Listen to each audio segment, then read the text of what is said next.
राधे राधे दोस्तों, हरे कृष्णा। मैं हिमानी गोस्वामी स्वागत करती हूँ आपका अपने यूट्यूब चैनल यश भक्ति वीडियोस में। जय माता दी। माता रानी की कृपा सदा आप और आपके परिवारजनों पर बनी रहे। आज सुनिए देवी भागवत पुराण के आगे की कथा। इससे पहले देवी भागवत पुराण में आपने सुना था कि किस प्रकार भगवान विष्णु योग निद्रा के अधीन हो गए थे और श्री ब्रह्मा जी ने उनकी स्तुति कर कर उन्हें जागृत किया था। आज सुनिए मधुकैटभ के साथ भगवान विष्णु का युद्ध, भगवती की स्तुति से भगवान के द्वार मधुकैटभ का सम्मोहन और भगवान विष्णु के द्वारा उनका वध। श्री सूत जी कहते हैं, जब जगतगुरु भगवान विष्णु ने श्री विग्रह से निद्रा दूर हुई, उनके नेत्र, मुख, नासिका, बहु हृदय और वक्ष स्थल सभी अंगों से निकलकर उस तामसी देवी ने मूर्तिमान होकर आकाश में स्थान बना लिया और भगवान बार बार जमाई लेते हुए उठकर बैठ गए। तब उन्होंने देखा कि वहीं उनके सामने प्रजापति ब्रह्मा जी भयभीत होकर खड़े हैं। फिर तो महान तेजस्वी श्री विष्णु मेघ की तरह गंभीर वाणी में उनसे कहने लगे, पदम यूनि मजी, आप जाप ताप छोड़कर यहाँ कैसे आ गए? भगवान, आप तो इतने चिंतित क्यों हैं और आपका मन इतना घबराया हुआ क्यों है? तब ब्रह्मा जी ने कहा, भगवान, मधु और कैटभ नामक दो दैत्य आपके कान के मैल से उत्पन्न हुए हैं। उनका रूप बड़ा ही भयंकर और वे अपार बली हैं।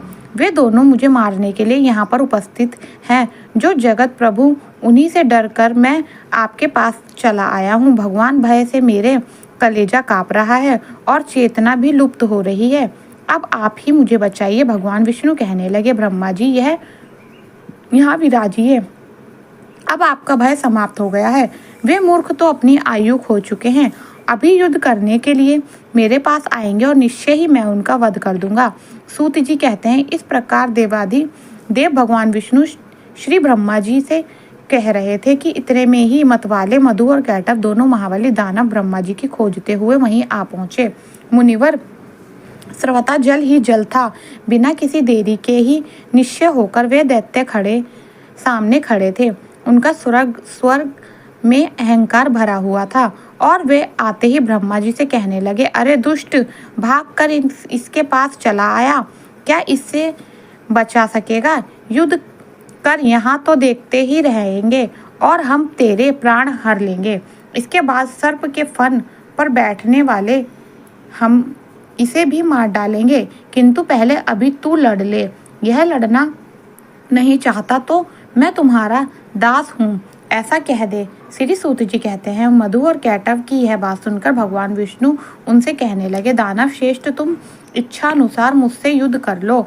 महाभाग, तुम बड़े बली हो और तुम्हें बहुत अभिमान भी हो रहा है। अगर युद्ध करने की इच्छा है तो आ जाओ, आज मैं तुम्हारा अभिमान चूर चूर कर दूंगा। सूत जी कहते हैं, भगवान विष्णु के वचन सुनकर मधु और कैटभ की आंखें क्रोध से लाल हो गई। वे बिना किसी सहारे के जल में ही खड़े हुए थे, फिर भी श्री हरि से युद्ध करने के लिए तैयार हो गए। मधु क्रोधित होकर तुरंत ही भगवान से युद्ध करने के लिए आगे आ गया था। अभी कैटभ वहीं ठहर गया। दो मतवाले पहलवानों की तरह भगवान विष्णु और मधु मल युद्ध करने लगे। मधु के थक जाने पर कैटभ लड़ने लगता है, फिर मधु और फिर कैटभ, इस तरह से बारी बारी से क्रोध में आते हुए दैत्य शक्तिशाली श्री हरि के साथ बहु युद्ध करने में संलग्न हो गए। उस समय श्री ब्रह्मा जी और भगवती शक्ति, ये दोनों ही आकाश में खड़े होकर यह सारा दृश्य देख रहे थे। मधु और कैटभ को कुछ भी श्रम नहीं हुआ और उधर भगवान विष्णु थक गए। जब 5000 वर्ष तक उन दोनों के बीच युद्ध होता रहा, तब भगवान श्री हरि मधु और कैटभ की मृत्यु के विषय में अब विचार करने लगे। सोचने लगे, अरे मैंने तो 5000 वर्षों तक युद्ध किया है, फिर भी इन भयंकर दानवों को बिल्कुल थकान नहीं हुई और मैं थक गया। यह तो बड़े ही आश्चर्य की बात है। मेरे बल और पराक्रम कहाँ चला गया और यह दानव सदा स्वस्थ ही कैसे रह जाते हैं? कौन सा ऐसा कारण है इस समय उपस्थित हो गया? अब श्री हरि बड़े चिंतित, कैसे मधु और कैटभ को मार जाए, बड़े सोच विचार के में मगन हो गए। उन्होंने इस प्रकार चिंता देखकर मधु और कैटभ को बड़ा हर्ष हुआ। तब वे मतवाले दानव मेघा की तरह गंभीर वाणी में कहने लगे, अरे विष्णु, अगर तुझ में बल नहीं रहा और युद्ध करने से थकान आ गई तो मस्तक पर हाथ जोड़कर यह कह दे कि अब मैं तुम लोगों का दास बन गया हूँ। महात्मा, अगर यह भी नहीं ना सही लगे और अगर कुछ शक्ति अभी बची हो तो आ फिर युद्ध कर। तुझे तो हम मार ही डालेंगे और साथ ही इस चार मुख वाले ब्रह्मा के भी प्राण हर लेंगे। सूत जी कहते हैं, महाभाग श्री विष्णु अगंध जल में विराजमान थे। मधु और कैटव इस तरह उन्हें खरी खोटी सुनाने लगे। उनकी बात सुनकर भी भगवान विष्णु शांतिपूर्वक मधुर वचन में कहने लगे, भगवान बोलो, जो थक गया हो, डरा हो, जिसकी हथियार गिर पड़े हो, स्वयं गिर गया हो अथवा अभी वो बालक हो, इन पर शूरवीर पुरुष कभी प्रहार नहीं करते। यही सनातन धर्म है। इस युद्ध भूमि में मैंने 5000 वर्षों तक युद्ध किया और मैं अकेला हूँ और सामने बल वाले तुम दो भाई इस तरह लड़ रहे हो। तुम दोनों समय समय पर तो जैसे विश्राम कर लेते हो, वैसे ही मैं भी अब कुछ विश्राम करके फिर युद्ध करूंगा। इसमें क्या संदेह है? मन ही तुम दोनों महान मतवाले शूरवीर हो, फिर भी कुछ समय तो जरा ठहरो, तब तक मैं विश्राम कर लूंगा, फिर न्यायपूर्वक युद्ध करके। सूत जी कहते हैं, भगवान विष्णु का यह कथन सुनकर दानव श्रेष्ठ मधु और कैटव शांत हो गए। फिर युद्ध होकर ऐसा निश्चय करके कुछ समय के लिए वे दूर जाकर खड़े हो गए। उधर चतुर्भुज भगवान विष्णु ने देखा मधु और कैटव यहाँ से बहुत दूर चले गए हैं। अब तब उन्होंने आखिरकार उनकी मृत्यु क्यों नहीं होती इसका कारण सोचा। बहुत सोचने विचारने पर उन्हें ज्ञात हुआ कि भगवती ने इन्हें वरदान दिया है और यह जब चाहेंगे तभी इनकी मृत्यु इनके पास आएगी और इसी से यह शांति भी नहीं देते। मैंने तो व्यर्थ में इतनी घोर लड़ाई की और मैं परिश्रम का कुछ भी फल नहीं मिला। अब यह भला कैसे मरेंगे, यह ठीक जाने बिना अब मैं युद्ध करूं भी तो किसी प्रकार करूं। यह दानव तो वर के प्रभाव से इतना घमंड में चूर हो रहे हैं और मुझे दुख देने तो इनका स्वभाव ही बन गया है और बिना युद्ध करे ये मरेंगे भी कैसे। भगवती तो वर दे चुकी है और यह अब उसको भी नहीं टाल सकते। भला अपनी इच्छा से तो दुखी आदमी भी मृत्यु का आह्वान नहीं करता, फिर यह दैत्य तो भला मरना ही क्यों चाहेंगे। जब कोई असह्य रोगी और दरिद्र भी खुद नहीं मरना चाहता, वह भी जीवन की इच्छा रखता है, फिर यह तो अभिमानी है, बड़े अभिमान से चूर रहते हैं। यह भला अपनी मृत्यु क्यों चाहने लगे। अंत में अब भी मनोरथ पूर्ण करने वाले उन विद्यमान शक्ति की शरण में चलूं, क्योंकि अब उनके प्रसन्न हुए बिना कोई कार्य सिद्ध नहीं हो सकता। उधर भगवान विष्णु यह सोच रहे थे, इतने में ही मन को मुग्ध करने वाली भगवती योग निद्रा के उन्हें दर्शन हुए। उस समय वह कल्याणमयी देवी आकाश में विराजमान थी। आनंदमयी भगवान श्री हरि को ज्ञान तो था ही, उन्होंने बड़े ही रहस्य पूर्ण शब्दों में मधु और कैटव का श्रृंगार होने के लिए भगवती भुवनेश्वरी की स्तुति प्रारंभ कर दी। भगवान विष्णु की स्तुति करने पर देवी मुस्कुराकर कहने लगी, श्री हरि, आप तो देवताओं के स्वामी हो। हरे, अब पुनः युद्ध करने में तत्पर हो जाओ। अब यह दोनों सूरवीर दानव टक्कर मारे जा सकेंगे। मेरी वक्र दृष्टि से अवश्य ही अब यह मोह में पड़ जाएंगे। नारायण, मेरी माया से मोहित हो जाने पर आप शीघ्र ने मार डालना। सूत जी कहते हैं, भगवान की प्रेम रस से सनी हुई वाणी सुनकर भगवान विष्णु भूमि पर आकर फिर से खड़े हो गए। वे महाबली दानव तो बड़े ही विचारशील थे। अब युद्ध की इच्छा से वे भी सामने उपस्थित हो गए। भगवान विष्णु को सामने देखकर उन्हें बड़ा हर्ष हुआ। बोले, चार भुजा वाले विष्णु, ठहरो ठहरो और युद्ध करो। तुम्हें लड़ने की इच्छा है तो अब हार और जीत का प्रबंध प्रबल होता है, यह निश्चय जानकर अब तो तुम्हें युद्ध भी लग ही जाना चाहिए। बलवान तो सदा विजय होता है, किंतु कभी कभी भाग्यवश दुर्बल भी विजय पा लेता है। इसलिए महात्मा पुरुष को यह चाहिए कि किसी भी उपस्थिति में हर्ष या फिर शोक ना करे। मैं सदा से दानवों का शत्रु हूँ। प्राचीन समय से बहुत से दानव मुझसे पराजित हुए हैं। यह जानकर हर्ष और इस समय इन मधु और कैटव से मैं हार गया, यह शोक करना तुम्हारे लिए अनुचित है। मधु और कैटव इस प्रकार फिर से श्रीहरि का कथप छोड़ रहे थे। जब इस तरह खरी खोटी सुन रहे थे तो इस प्रकार कहकर मधु और कैटव उनसे युद्ध के लिए मैदान में डट गए। उन्हें देखकर भगवान विष्णु ने बड़े विचित्र ढंग से उन्हें घूसा मारा। बल अभिमानी उन दैत्यों ने भी भगवान पर घूसे से चोट पहुंचाई। परस्पर घोर युद्ध होने लगा। लड़ते लड़ते उन अपार बलशाली दानवों को देखकर भगवान श्री हरि ने कतार भाव से अब भगवती की ओर दृष्टि फेरी। उन्होंने बड़ी करुणा से भगवती की ओर देखा कि देवी अब तो मदद करो।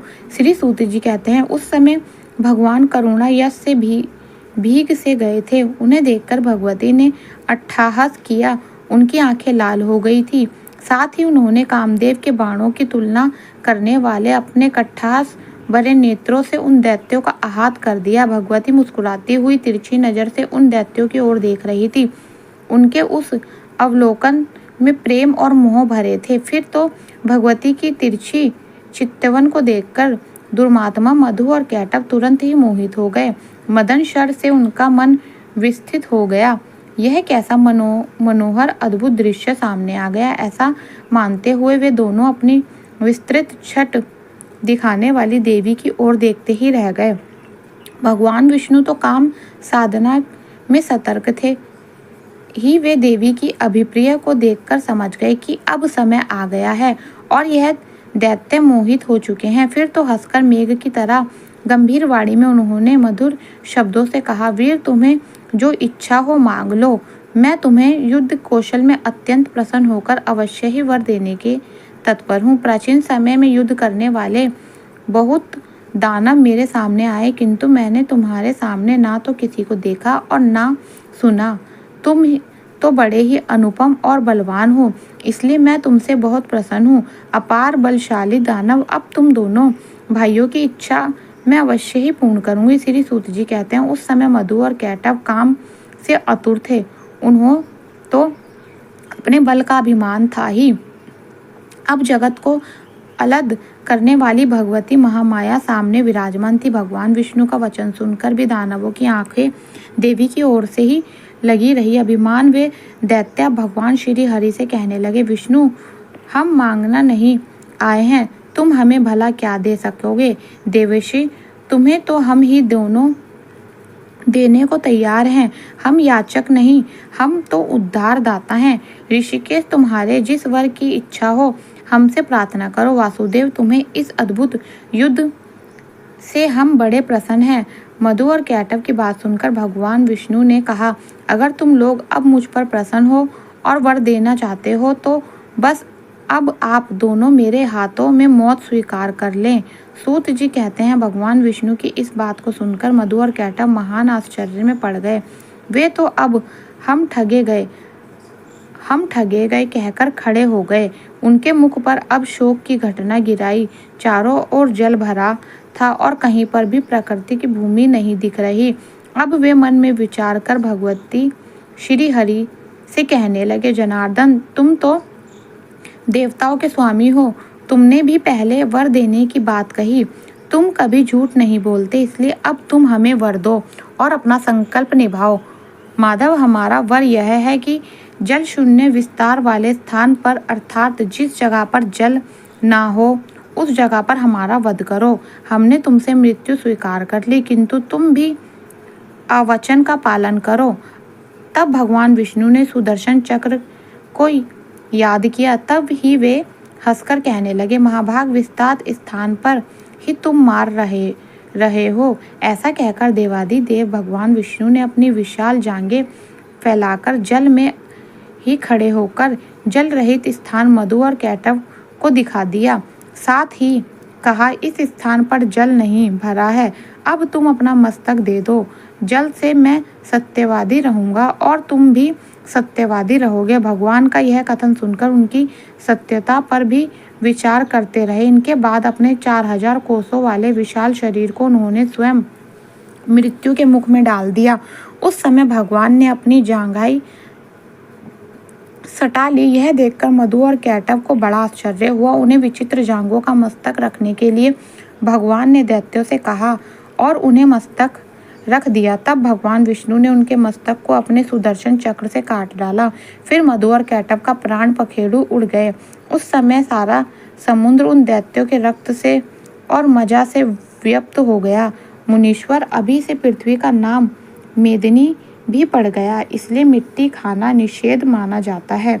हे मुनिवर, आप लोगों ने जो पूछा था वह सारा प्रसंग भली भांति विचार कर मैं कह चुका, इसलिए अब विग्र पुरुषों का यह विचित्र कि वे विद्या स्वरूपिणी महामाया की ही सदा आराधना करें।